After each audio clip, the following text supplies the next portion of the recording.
We are witnessing something special with the Vancouver Canucks top prospect Braeden Cootes after coming off a dominant performance in the WHL with Patrik Allvin speaking on the Ford. The Vancouver Canucks are looking more and more at their biggest steal of the 2025 draft as this Ford is showing so much promise in its growth, and we're going to break down why fans should be fired up for the future of Braeden Cootes in the Vancouver Canucks organization. We're going to break down everything you need to know from this huge night from Braeden Cootes, why his future looks so big, and as he makes a giant push to play for the World Juniors. We have so much to break down in this episode, and you're not going to want to miss it. But before we get into that, I just want to give a huge shout out to everyone watching. If you're part of the 59% watching this and you haven't hit the sub button yet, but you want to stay up to date on everything to do around the Canucks, make sure to go ahead and hit that free subscribe button. It means the world, and in return, we'll give you daily updates around the team. Now, Braeden Cootes has been a hot topic. Everyone has been speaking about this kid, especially after the performance that he did put up, and we're going to break down one more prospect that we've seen Allvin speak on as well. But going into Braeden Cootes, we have seen this kid do absolutely everything.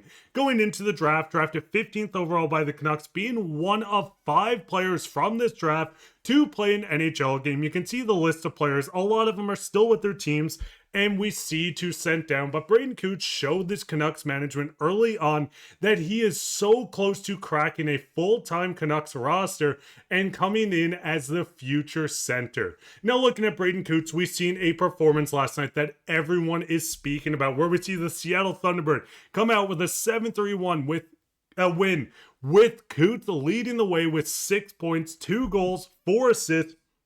Cootes is showing that he does not belong into the WHL. He is absolutely dominating this league since being sent down after a stint with the Canucks. Now, with the Canucks not putting up a point over his 3 games, but we've seen a lot of promise from Cootes during the stints. The Canucks are not the strongest team at the moment. They've dealt with a ton of injuries, but with Cootes joining this lineup, we've seen flashes from the kid, especially in the preseason, really showing what we have with this future star coming through the Canucks system. Since returning to Seattle in 8 games, 5 goals, 8 assists for 13 points, a +3, Cootes is building on a very strong season after getting the taste of NHL. It shows how hungry this kid is, and I'm willing to guarantee this is the last season we see him in the WHL, because he is going pro either with Abbotsford or the Canucks heading into next year. Now, looking at WHL and the Seattle Thunderbird, Cootes right now sits 3rd in scoring behind 2 players. But when looking at the games played, both players playing double the games, 16 games played,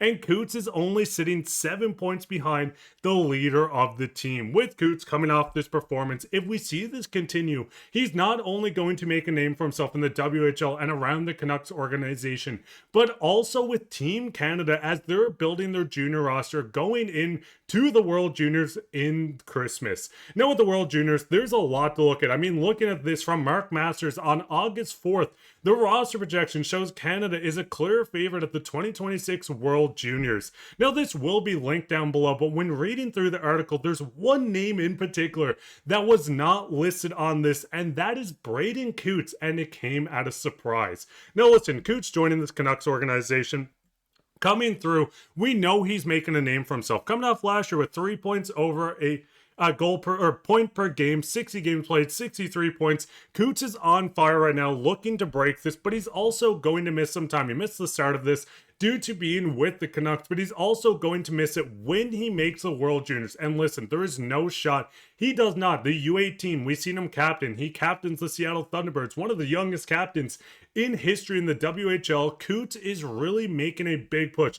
The young forward that has energy. He has the skill set to be a great two-way center in the league as he grows. Everything he does with his high motor, it's just showing the Canucks have got an absolute steal at pick 15. Once again, when going back, yes, there's a lot of guys that have more game played from this draft class. Matthew Schaefer is looking like a generational talent.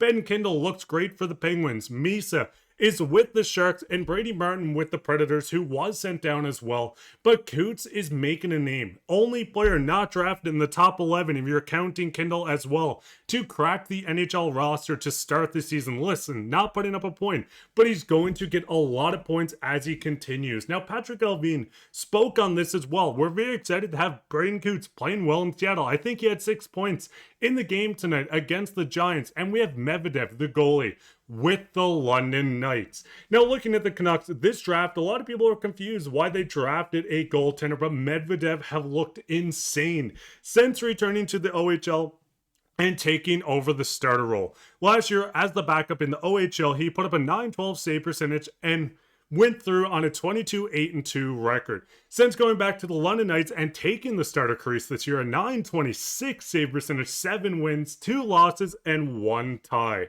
Now, looking at Medvedev, there's a lot to like with this goaltender. We know the team right now, the future of the current Canucks right now is Thatcher Demko, Kevin Lankinen, Tolopilo is looking great when healthy. Listen, the Canucks goaltenders have dealt with some injuries, but they have a lot of talent at goaltending at the moment. But Medvedev is looking more and more like the star goaltender that's going to come through in the next 6-7 years. We know, and listen, I don't mean the joke of the 6-7, but we know this is what's going to take some time to develop him into a starting goaltender in the NHL. Daniel Guy said it perfectly going into the draft. Athletic and a high level of hockey sense. He's explosive, plays larger than he is in net, and one of the youngest players in the draft, born in September. 22-8-2 this season. We're going to see him continuously develop within the organization of the London Knights, one of the top teams in the OHL. We're seeing a lot of the future of the Vancouver Canucks, and even not looking in juniors. If you're looking around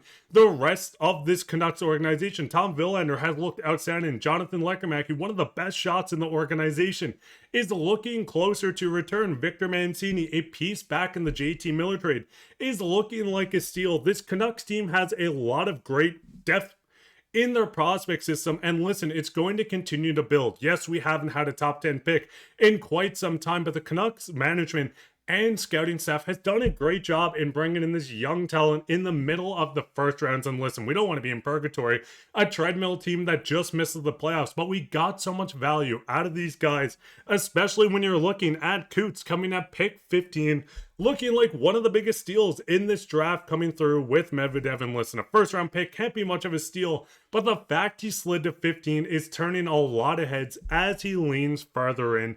Looking at the Canucks, we know Coots is going to take over that center position at some point. Heading into the game versus Colorado tonight, it's going to be a whole different story where we're not going to have these young guys. I mean, Tom Willander is there, DPD's going to be here, but the future of the team is slowly going to look better game after game and season after season. But Canucks fans, what is your thoughts on this current Canucks team? Yes, there is some things that need to be fixed up. Yes, a lot of people want Pettersson to shoot more, though he has 11 points in 16 games, and it feels like 500 blocks at this point. But what is your thoughts on the current Canucks, and how do you feel about the prospects coming through in the system for the future of this team? Let us know down in the comments. And speaking on comments, let's go straight into comments of the day. Coming through, where we do see Golden Eye season ticket holder here. Yeah, I would love updates for the team, and I want your guys' opinion on this. Would you like some updates on the Golden Knights, Golden Eyes of the PWHL with Vancouver? Would you like to see separate videos, updates at the end of videos? Let me know down in the comments, because I'd love to cover everything to do with Vancouver. Listen, we all love these teams, so I want to bring you everything you guys want. So let me know down in the comments, and you could be featured on comments of the day. Let me know your favorite prospect down there, as well as someone like Anthony Romani, Riley Patterson. Is it Braeden Cootes? That will be it for this episode. Make sure to leave a like, subscribe, share this with your friends. We'll be back in another episode, so keep right for that. But I've been your host, Mark, and listen, let's give it to the Avs tonight. Let's come out with a big dub, and take care, Canucks fans.